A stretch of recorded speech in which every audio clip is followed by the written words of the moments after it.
চলো গাইস, এই ফ্রেমটা কিভাবে বানাতে হয় ফুল ডিটেলসে দেখে নিই। আমরা এবার ফ্রেম তৈরি করব।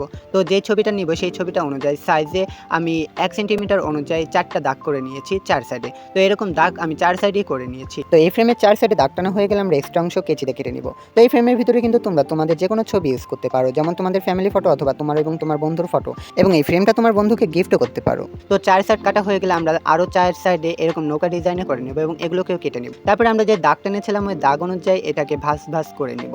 এটাকে ভাঁজ ভাঁজ 4 সাইডেই করতে হবে যাতে এটা একটি ফ্রেম করতে খুবই সুবিধা হয়। এবং ফ্রেম করা হয়ে গেলে এখানে আমরা আঠা দিয়ে 4 সাইডটা লাগিয়ে নেব। একইভাবে আমরা 4 সাইডের কাজ করব। এটা কিন্তু করা খুবই সহজ, তোমরা চাইলে কিন্তু করতে পারো। এটা বাসায় করে নিও। আমাদের ফ্রেম তৈরি করা হয়ে গেলে আমরা গোজোসাটোরে সেই ছবিটা আঠা দিয়ে বসিয়ে নেব এবং এই কালা কালা অংশ যে দাগগুলো ছিল সেগুলো আমরা রং দিয়ে ঢেকে দিব।